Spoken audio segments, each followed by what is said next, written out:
We're here at the Southern California chapter of ABAA's book fair in Pasadena. It's February 2014, and we're very pleased and honored to be able to talk to Agnes Dawson, who has a very famous name in the world of books, especially here in California. And Agnes, I'm going to ask you the same question I ask most people. Tell us something about your background, family, schools, siblings, parents, where you were educated, etc. Well, I was born in Ohio and grew up there and went to school. And in 1943, I came to California with a friend and her mother and father who came out to visit their son who was in the service. And they asked me to drive along with them, which I did. And we arrived in December, I think it was, and we'd driven across country in cold and snow, and we arrived in California, Santa Monica, and it was a beautiful day, and the people were on the beach, and we fell in love with California, and I never went back except for a few brief visits, and I stayed in California from that time on. Did you go to college? No, I did not. I went to junior college. Junior college. I went to work. I couldn't. What about your parents, siblings? I have one brother who's still living. He's retired, and he lives in Coronado. Okay. It's obvious how you got into the book business, but I married into the book business. But tell us something. Give us a little bit of a narrative of what the world was like, the book world was like, for the Dawsons and yourself during that period. Well, when I met Muir, the shop was downtown at 6th and Grand, or 5th and Grand, and it was an old building that was torn down in 1950, and it was a two-story building, 2 levels, bookshop, and I had never, they had a number of people working there at that time in different fields. And I knew nothing about rare books when I met Muir, and I was introduced to the world of book selling and rare books at that time. Muir's father had already passed away when we met, but Glenn and Muir were running the business, and shortly after that, that building was torn down, and then we went to Figueroa Street, and that's where I went to work when the shop was up on Figueroa. So I learned, I was always in the back in the office, but I learned to meet people and be part of the business. I came as a temporary employee and stayed for 40 years. That's a great gig for a temporary employee. Yeah. When did the move to Figueroa occur? Do you remember? Yes, it must have been, let's see, it was 1950. It was in the early 50s. It was 51 or 52 that we went up to Figueroa, because that building was torn down, and we had to find a place to move. And it was right, the Atlantic Richfield, the black building, which was famous here in Southern California, was right behind us. So It was a wonderful location there on 5th and Figueroa. What are some of your memories of booksellers and book selling when you got involved? Well, at that time there were a few bookshops left downtown, Bennett Marshall, and let's see, I think something on, there were few, but very few really downtown bookshops. They had already started to move out of the area. Jake had been, I think he moved in the 50s to La Cienega, and he was one of the last ones to leave. Well, it was at that time we really started forming the local Southern California chapter, and we were scattered all around town at that time. But we all became a close-knit group, and I have very fond memories of the friendships that were formed at that time. Can you tell us some of them? Well, Jake and Josephine, I think, were our closest friends. Besides. And Kurt and Martha Swartz, Peggy Christian, Bob Peggy. Bennett. We all met about once a month for lunch, and they were part of our book-selling family. We were always, I think what I miss most about bookselling are the friends that we had at that time. The relationships. Relationships, And, yeah. and then the stories and the Yes. legends and Yes. the lore. And of course, at that time too, we got involved in the book fairs. The very first ones were the Ambassador, and Oh, God. those were great Oh. book fairs. Those were the book fairs. Yes, they were. Yeah, and of course that international one. Was that 59? No, it was 71 and 72 when Roy Boswell was in charge, and we had the big international. Do you remember that? Yeah, I And then we remember. had the meeting, and then the book fair at the Ambassador at that time, and that was one of the biggest fairs we'd ever had. Oh, yeah, that was tremendous Yeah. fair. But it was a tremendous place to have a book fair. Oh, it was wonderful. The gardens and the bungalows and just everything about it was so There romantic. never was another No. location like No, that. and there never will be. No, not now. Can you talk a little bit about some of the clients that Dawson's had over the years that you had a relationship with or knew something about? Well, when we were downtown, it was sort of a different group of people that came in when we were there at Fifth and Figueroa. The Zamorano Club used to meet once a month, and they would have a luncheon, and then the members would usually come in. And Homer Crotty was one who was very active, and he was a very good friend of the shop. You know, at that time, I didn't have too much contact with meeting the customers. It was only later that I would be out on the floor a little bit, helping when people had lunch or something. I was always in the back in the office. You were always the mystery person. Yes, I was back there. But we did have a very nice relationship with, and of course when we were in Fifth, we had that little patio in the back, if you remember, and Yep. people would come and have lunch and visit and stay. And I would be able to talk to people then a little bit.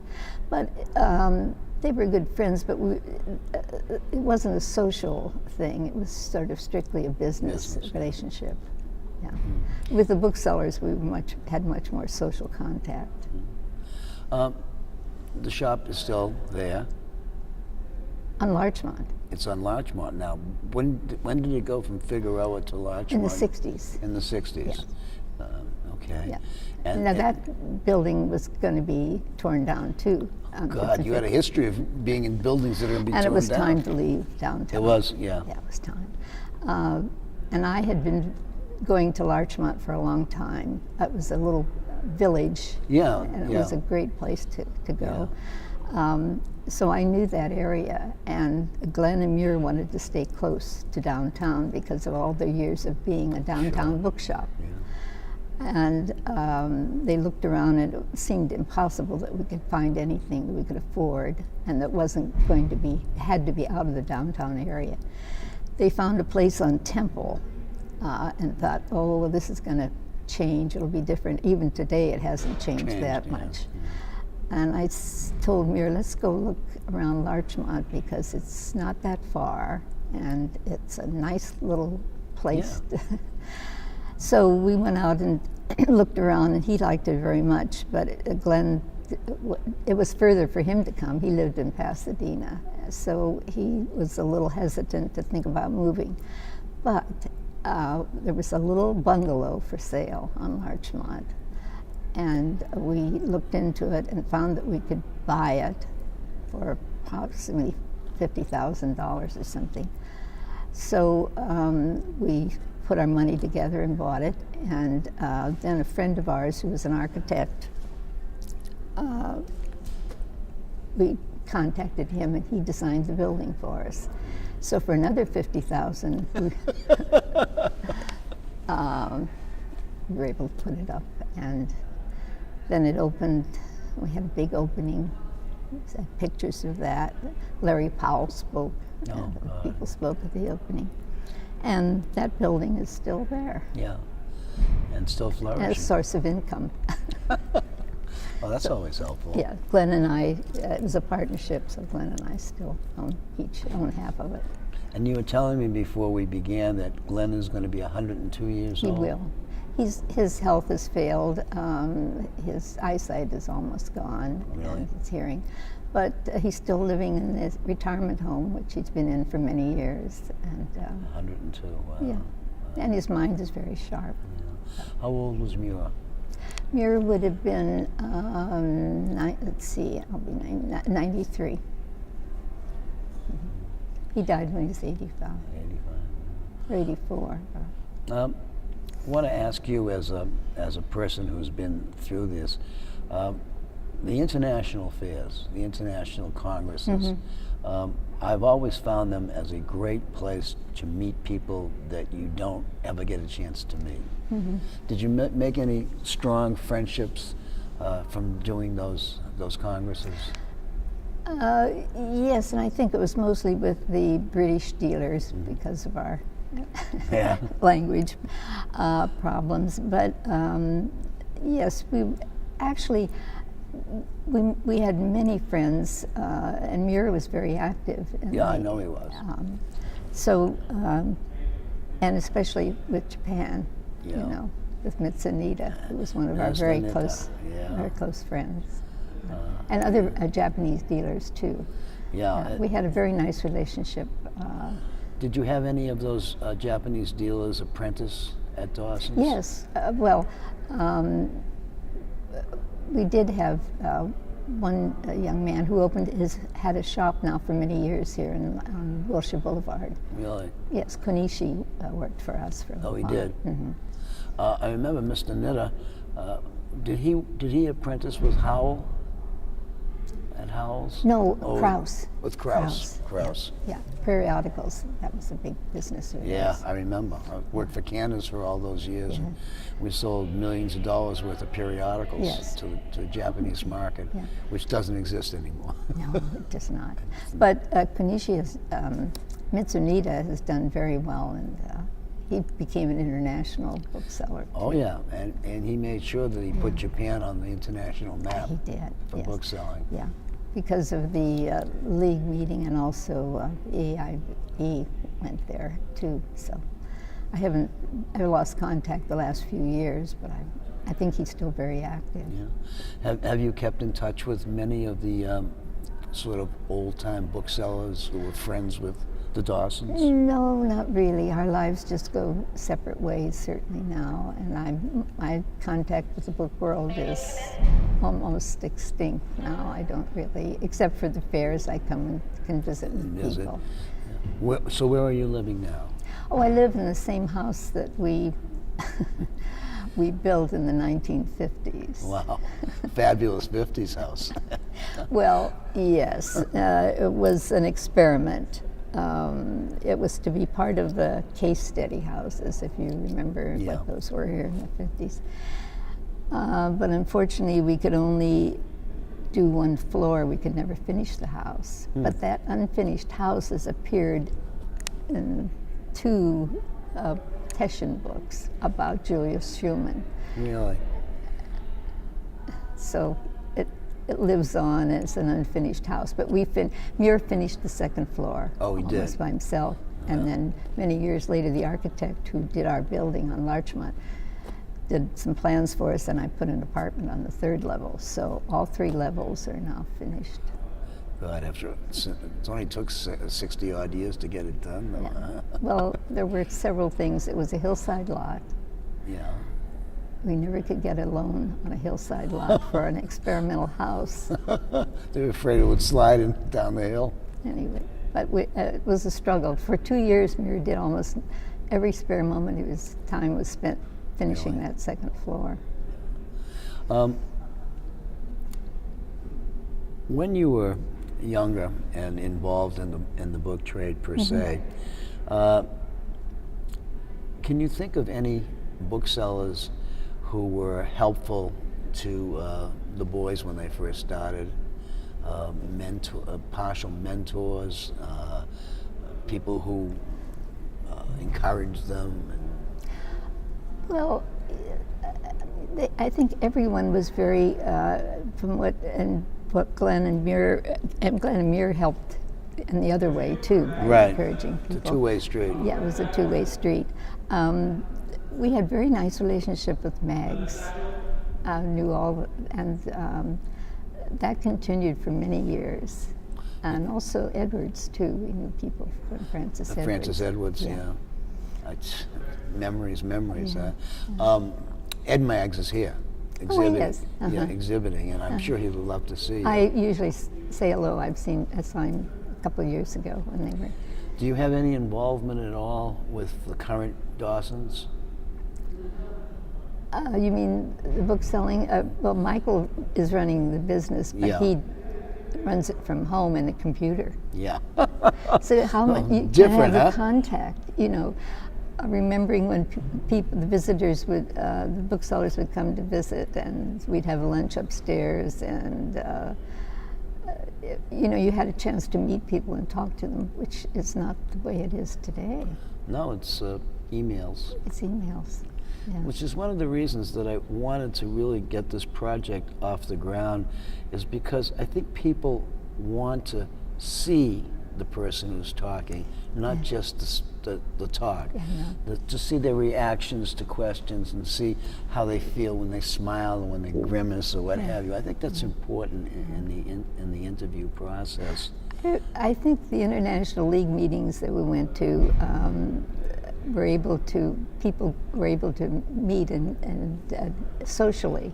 Yeah. And not just the business talking about books, but talk to each other. And I remember the dancing and everyone all dressed up. Yeah. And, It used to be a tuxedo, black tie crowd. Not anymore. No. Not anymore. They come in jeans and T-shirts, Yeah. and hair down to their backs. So God only knows what. But it's a different group of people. It is different. Doing exactly what we did, but they're doing it differently and maybe better. I don't know. Yeah. But the world has been compacted Yes. because of the internet. Yeah, well, there's no question that the world of book selling has changed, and it's certainly still in existence, and I think the book will continue to be, as you can see from just walking through the fair. Got here. 200 exhibitors here. I know. But the days of the starting out and opening a shop, meeting people, having come in, and I think that's one thing miss very much, the open shop where you could go and look at books and talk to people. Yeah. And socialize in a certain way. I always enjoyed going into David McGee's shop in San Francisco. David was one of our really He's good a wonderful, friends. wonderful Yeah. bookseller, And, wonderful you person. know, Warren was too. I mean, In his he was way. in his way, but he was a good friend. And He was a major bookseller. and the Reedens, too. Byra, Whit, and Bill. Yeah. Yeah. It's we all passed through, I guess. But we enjoyed hours and hours in Whedon's basement.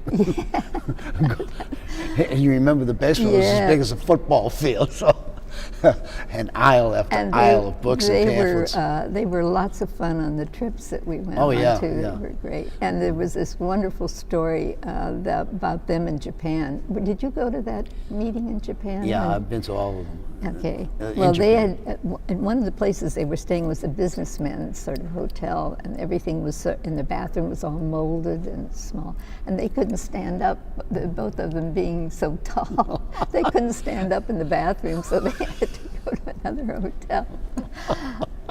They've told that story many times, and Yeah, how well, funny it's the it difference was. between a hotel and a ryokan. Yeah, and they definitely weren't the small Japanese No. businessman. My wife went with the lady from Joanne Caston. Oh, yeah. They went shopping together in Ginza, and the sales girl said to her, "I'm sorry, but you can't fit in the booth. You're too tall." You can't. So that was kind of I enjoyed the Japanese ones. We went a lot and had a good fun. Well, I didn't go in the first one, but Michael went. Yeah. And it was a great experience for him. Well, it's a great experience for But anybody. I went for the second one. I liked the second one was good. Yes.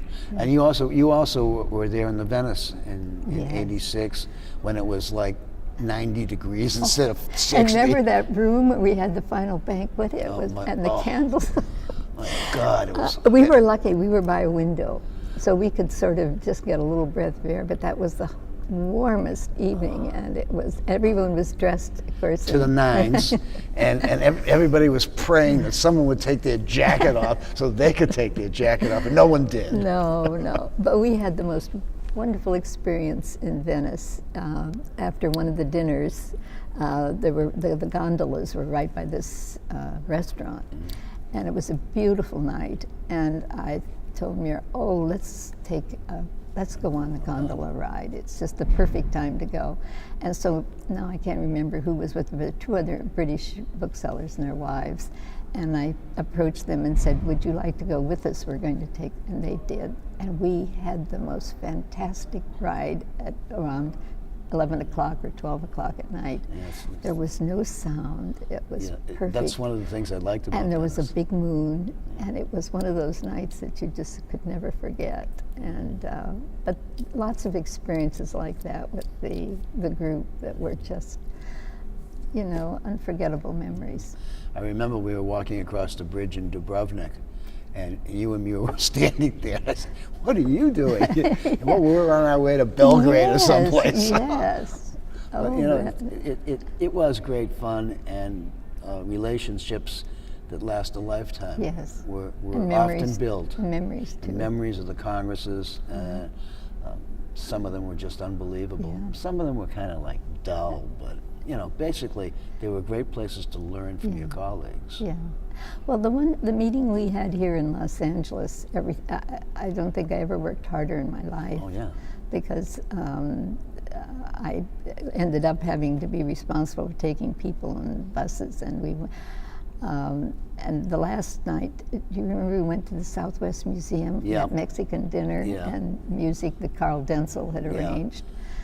And that night, it was such a relief that everything was over and everything went as we'd hoped it would go. So it was a perfect evening there too. You feel like you had a large weight removed from your back. Yes. I know. I'm active in the Boston Book Fair, and we had the President's Meeting in Boston a while ago. As a matter of fact, we had it in like 2011, right after the. No, it was 2001. It was 2 months after the planes drove into the. The Trade Center. And a lot of European booksellers said that presidents said they would like to come, but they're afraid. Mm-hmm. And you couldn't blame them. I had Claudia take a picture of, after that meeting in 71, 72, Jake arranged for a thank you gift to Muir for the work he'd done on that. And he had David Kindersley do a slate for Muir, which would have been, Muir was absolutely thrilled. He treasured it all those years. Yeah, it's a wonderful experience. And she's going to find it for you. For the people who are watching this, Agnes has a friend who's with her and sitting a little bit to her right, so sometimes she'll glance over there. So don't worry, she's not disinterested. She's finding it. She's just there it is. Oh, she has a picture? Yes.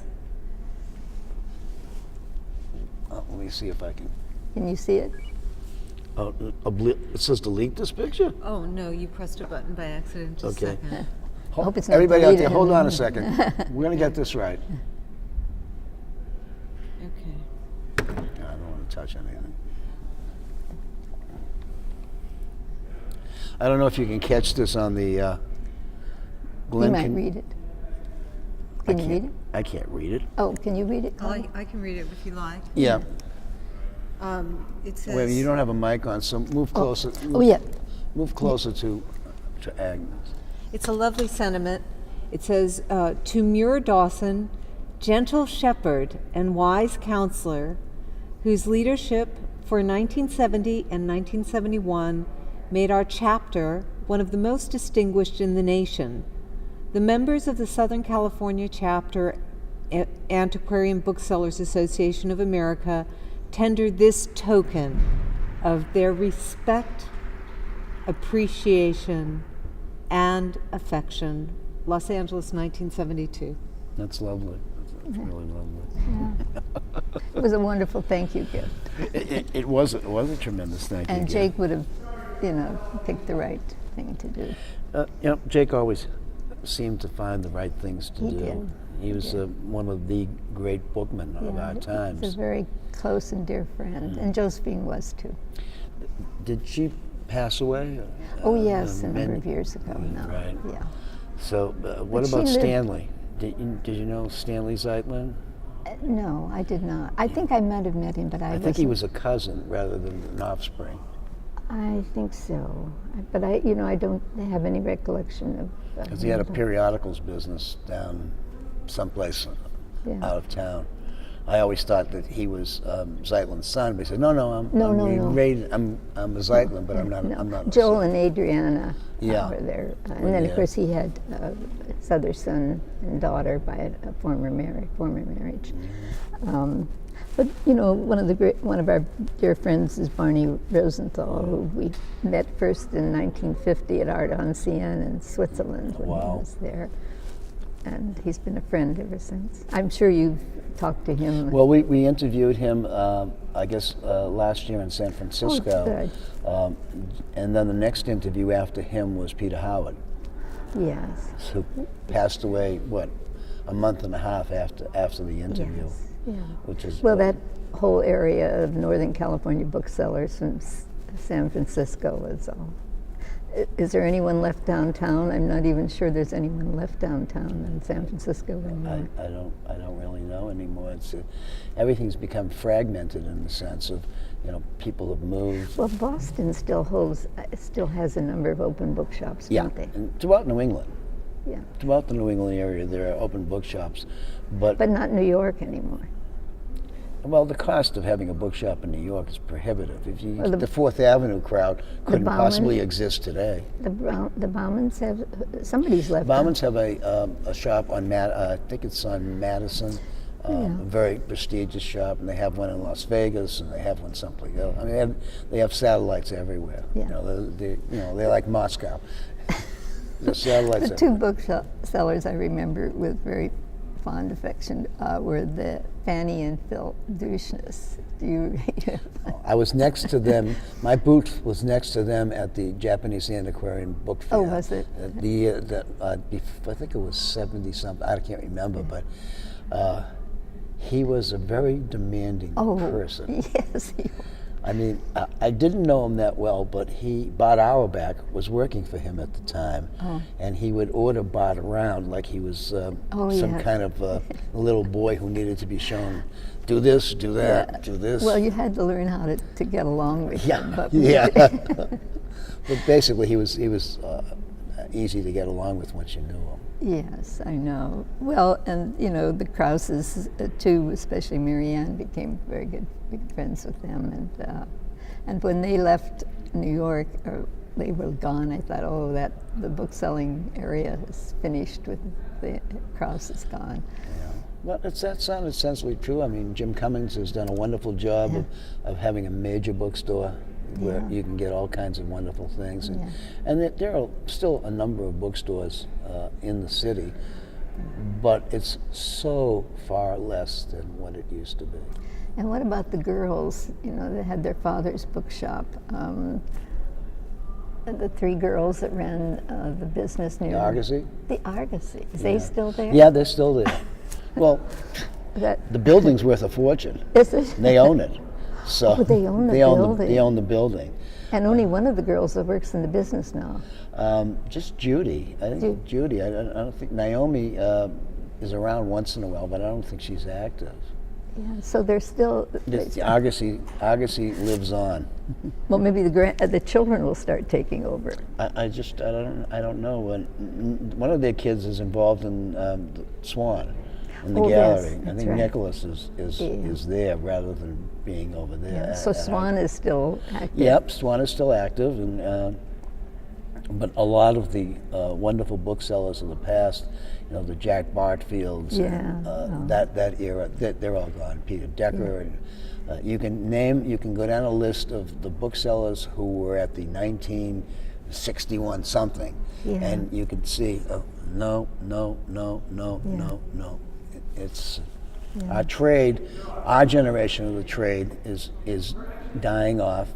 And we're hopeful that the next generation is going to be able to carry the torch. Are they active in preserving the organization? Do they participate in that? Yep. There's when you go into the book fair, you'll see that about a third of the booksellers there have been in business for less than 10 years. Yes. Some of them have only been in business for 2 or 3 years, over and above their requirements for becoming members. Yeah. And they have an entirely different perspective of how the book business should be run versus those of us who grew up in it in the 50s and 60s. Yeah. Before we close off, go. Well, are they coming in as apprentices, like they, would come out of library school or something and go to work for bookshops? Not so much. Because there are no bookshops. You can't work someplace that doesn't exist. Yes. So a lot of these newer people in the trade are learning from the internet by going to the Colorado Antiquarian Book School. Yeah, but that's for just a short time too. It's not. But like you learn something, and once you learn something, you get that confidence that you can learn more. Mm-hmm. And so a lot of them go on to the University of Virginia Book School, which is a little bit more. And of course, there's one here now in California, right? UCLA, which I'm more or less helping to support too. I donate to that. Well, we were lucky when Steve Tabor graduated from UCLA and came to work for us. And now he's got a very good job at the Huntington, and I'm most happy to have him. But he never enjoyed meeting the public and working so much. He liked books and working with cataloging. He was a whiz at that. But that kind of training is not available to the young like it used to be either. There has to be a Dawson bookshop tree, from people who worked at Dawson's who went out on their own at some point. It would really be. John Swingle did that for Warren Howell. Right. Yeah, and that was a great thing that he did. Yeah. John is still living, I think. John Wendell? No, John Swingle. I don't think so. Do you think he's passed away? I think he and Mary Bell. Mary Bell passed away quite a while ago. I think I don't know for sure. You never were able to interview him? Oh, that's it. Oh, he has so much. Well, you can. I can't. If you can't find him, I can't interview him. He was living in Laguna. We went down to visit him. Well, if you think of it, would you send me an email with his address, and I'll get in touch with him? Your sister might know if he's still living. She might. Yeah, I haven't heard anything whether he's still living or not. We've got a couple of minutes left, and Yes. Any closing thoughts about your association with all these years with this group of nuts? I'm very grateful that I had the opportunity to have those years in the book business. We met so many wonderful people and had memorable experiences all over the world, really. And it's something that I would like to have chance to live over some of those happy memories. Yeah. But I am grateful that I had that time in the book business. And I can't imagine a more wonderful way to spend your life. You don't make a lot of money, and it's a struggle all the time to keep money coming in to pay the bills. That was my job. Thankless job at that. A thankless job, yes. But still, we managed to keep going, and we made it to 100. Yeah. And it's still going, but not the same way. No, but nothing is the same as it was. Nothing ever stays the same. No. And maybe that's good, and maybe it isn't good, but it is what it is. You can't live in the past. No. At all. You have to look forward. And if it's still, today you have 200 dealers here, it's not diminishing, it seems to be growing. Yes, it does seem to be growing, Yeah. which is a good sign. Yeah. Which is a good sign. Yeah. And getting people interested in books and wanting to collect books and appreciating books. Yeah, really, that says it all. It says it all. Well, thank you so much for It's coming. been a And thank you pleasure. for bringing her. And have a good time walking around the book fair and say hello to all Yeah. those people I that know. you know. I will try to. Do you remember Kay Craddock from Australia? She was the president of the ILAB. Oh, yes, I do. She's here with her husband. Oh, Just out of the blue. So maybe you'll run into her as you're Okay. walking around. all right. Well, I'm sure there'll be some old friends out there. Yeah. Some. Are you exhibiting? No, I'm doing this project. You and I- still have your own business? Yeah. I still For do the dealing Boston from Book your Fair. home? Yep. Yeah. Like we sold our house because it was too big for what we had, and we moved to a condo. Did you? So it's much better. We saved the first year. We saved over $20,000 in taxes, heating, electricity, water, all those things, and at a time when it was important to make that move. Yeah. You have a 5-bedroom house with 2 people in it. It's Yeah. a lot of upkeep, etc. Yeah. Well, At least I didn't have to build anything on the second or third floor, so I got away with that one. I'm hoping I can stay in the house as long as I need to. I hope so too. That's I've been there that long, and I have a nice view and a nice neighborhood. So, and Claudia's my neighbor, so And your friend. and my friend. Yes. Well, have a good time walking around the book I fair. will. And thank you so much for coming in. Thank you, Claudia, for bringing her. It's been delightful. Thank you. Thank you.